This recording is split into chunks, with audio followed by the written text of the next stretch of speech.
ACN news के सभी दर्शकों का स्वागत है। मैं हूं गणेश अग्रवाल और आप देख रहे हैं दमोह जिले की खबरें। हर वर्ष की तरह इस वर्ष भी अब वार्षिक उत्सव कार्यक्रमों का आयोजन स्कूलों में किया जाने लगा है। इसी सिलसिले में दमोह के सेंट नॉर्बेट स्कूल में भी वार्षिक उत्सव यानी एनुअल फंक्शन का आयोजन किया गया। यहाँ पर स्कूल में पढ़ने वाले बच्चों के द्वारा अपनी प्रतिभा का प्रदर्शन किया गया। यहाँ पर स्कूल के बच्चों के द्वारा एकल एवं समूह में न केवल नृत्य किए गए तो वहीं उनके द्वारा गीतों की प्रस्तुति भी दी गई। इस दौरान बड़ी संख्या में अभिभावक और शालेय परिवार के लोगों की उपस्थिति रही। Bureau report ACN news.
आपने इस किताब का नाम अरोमा क्यों रखा?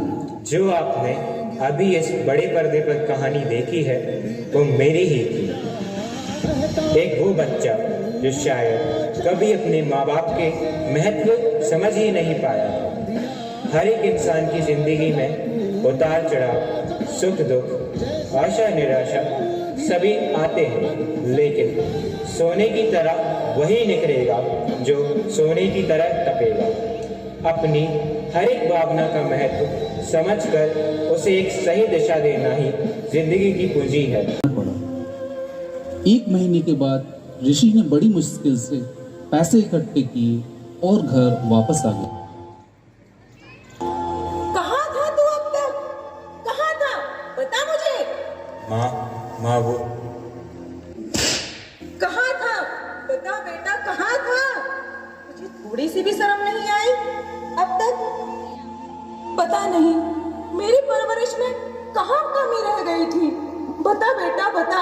की कोशिश भी की थी, लेकिन शर्म के कारण वो भी नहीं कर पाया। मुझसे गलती हो गई माँ, मुझे माफ कर दो माँ, माफ कर दो।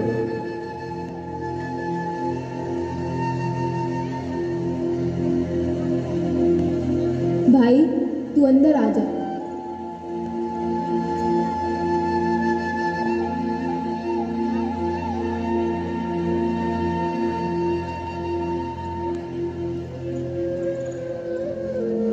बेटा ऋषि, चलो अब कुछ खा लो। तुमने 2 दिन से कुछ नहीं खाया। तो हमारे नसीब में है ना, वो तो होना ही है। ना ही हमें उससे कम मिल सकता है और ना ही ज्यादा। घर की स्थिति बहुत खराब है। अब घर की जिम्मेदारियां भी तुम्हारे कंधों पर हैं। तुम्हारे पापा ने तुम्हारी पढ़ाई के लिए साहूकार से पैसे उधार लिए थे। अब जो भी करना है तुम्हें ही करना पड़ेगा बेटा।